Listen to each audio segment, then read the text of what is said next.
Survival isn't based on truth. It's based on fitness. Humans, like every other organism, are trying to make it from one day to the next. And because of that, we're not optimized to see reality clearly. We're optimized to stay functional. And that matters because a lot of what keeps us fit isn't truth. It's scripts, unspoken rules, roles, and expectations. Ways of behaving that preserve stability, even when they aren't fully honest. Once you see that, something shifts. On one hand, there's relief. You can stop pretending. You can be more honest with yourself about what's happening. But on the other hand, the world doesn't suddenly stop running on those same scripts.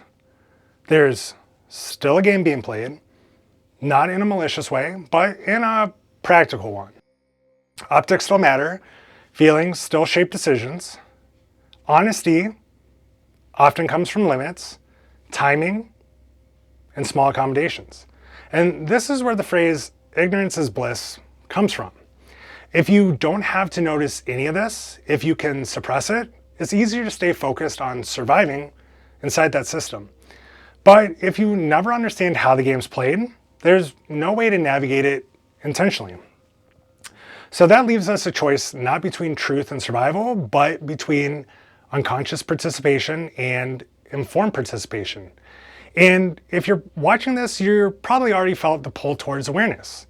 The challenge is getting comfortable with truth taking time, because awareness often moves in stages, from the feeling that things could change to a sense of powerlessness, and eventually, if you stick with it, to a quieter, more controlled kind of stability. And that's what this video is about. So you become aware, and the natural question is, does that mean more control? And paradoxically, no. Well, at least not at first. For most people, awareness initially feels like powerlessness, and that's because the facade disappears. The idea that if you just explain things clearly enough, or tried hard enough, or stepped in at the right moment, things would change. The illusion goes away. And you don't have to be the hero today. You start to notice something uncomfortable that most people aren't stopping to think, they're just doing. So instead of fixing things, you're often watching patterns continue from right in front of you. And that's where the frustration really comes from.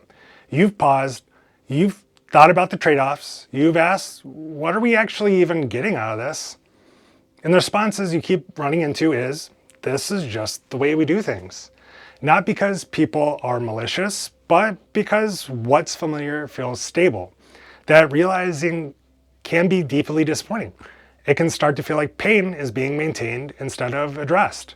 Like responsibility keeps flowing in the same direction, like power asymmetries persist without being questioned.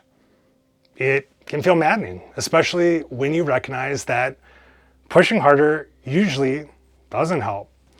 At this stage, you also lose the ability to numb yourself. You can't unsee it. You can't go back and believe that change will come simply from effort or intention. That loss of certainty hurts, but this is where the shift begins, because while you may have lost the illusion of control over systems, you haven't lost agency altogether. That focus just has to move from the outside back into the inside.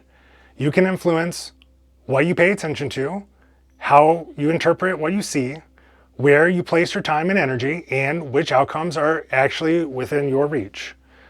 As that focus changes, something subtle happens. The sense of powerlessness starts to fade, not because the world is fixed, but because your goals are now aligned with what you can genuinely influence. And that's where real stability begins to return. As awareness stabilizes, a new set of traps tend to appear. The most common one is simple, and you probably already have felt it. If I can see this clearly, why can't everyone else? Especially when the values people claim to hold seem to point in the same direction. You notice a problem, you see the forces quietly supporting a dysfunctional system, and when you name it, the response you often get is, you're overthinking it, and that's a disorienting moment. Because from your perspective, you're not overthinking. You're finally seeing what's actually happening. But here's the uncomfortable truth. Your frame has shifted and most others haven't. Not because they're incapable, not because they're dishonest, but because awareness doesn't move all at once. What feels obvious to you is still new. And for many people, it's not just new, it's destabilizing. Seeing what you see would require questioning routines, reevaluating roles, introducing uncertainty where stability currently exists. And with most systems and people inside them, they resist that until they have to change.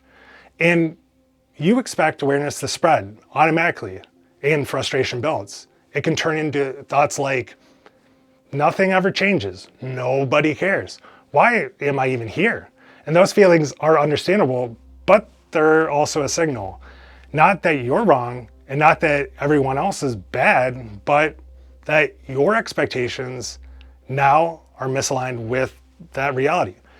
And this is where many people either burn out or turn cynical.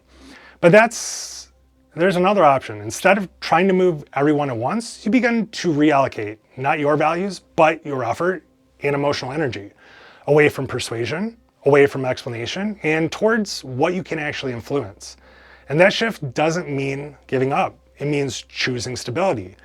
And it's what also allows awareness to become livable instead of exhausting. There's another kind of boundary that doesn't get talked about enough. Sometimes the boundary isn't with other people, it's with yourself. With the part of you that wants to control everything, explain everything, push back every time something feels misaligned. That impulse often comes from integrity, from caring deeply. But if it's unchecked, it can start to erase you. Constant pushback drains energy. It keeps you in reaction. And over time, it leaves you very little room for growth. And this is where restraint becomes a form of self-respect. Sometimes doing less creates better outcomes. Not because the value doesn't matter, but because preserving yourself does.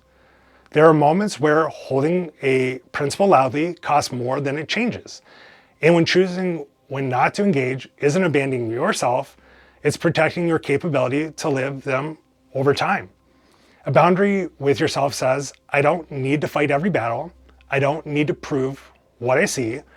I can choose outcomes over expression. That choice doesn't make you passive, it makes you durable. Once awareness settles and you've stopped trying to fix everything around you, growth starts to look very different than most people would expect.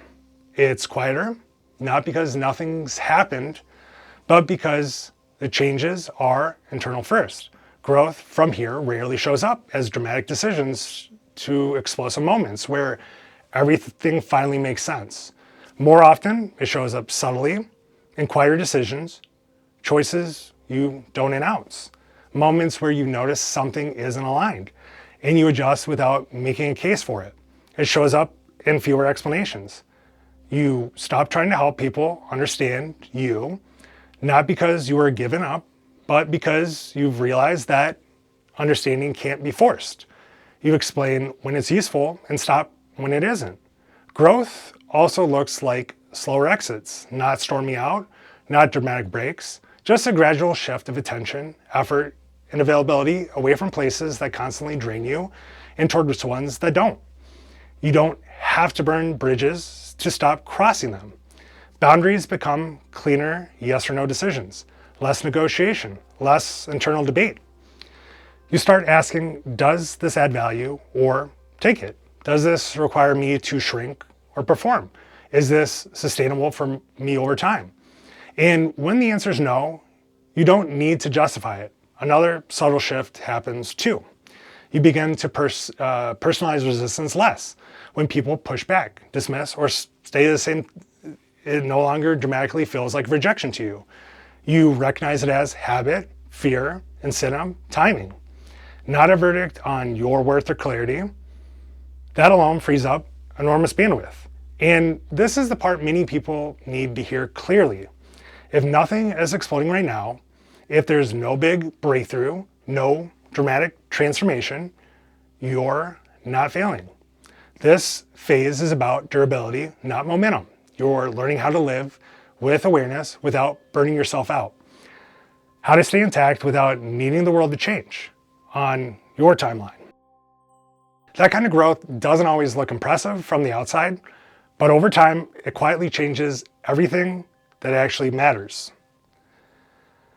Awareness isn't a finish line, it's not enlightenment, and it's not a promise that the world will suddenly make sense. It's simply the moment you stop lying to yourself about what's actually happening. From there, the work isn't about fixing everyone else, it's about learning how to move throughout the world without losing yourself in it. You still live inside systems, you still navigate roles, incentives, and expectations, but you do it in a way that's intentional instead of reflexive. You know when to engage and when to speak and when silence protects more than it costs. You stop mistaking exhaustion for virtue. You stop mistaking resistance for failure, and you stop confusing visibility with impact. What replaces all that isn't certainty, it's steadiness, a quieter kind of confidence, a narrower, more honest sense of responsibility. And in life, that's built around what you can actually sustain. That's the real shift. Not waking up to some hidden truth, but learning how to live awake without burning yourself out. On that note, appreciate you all.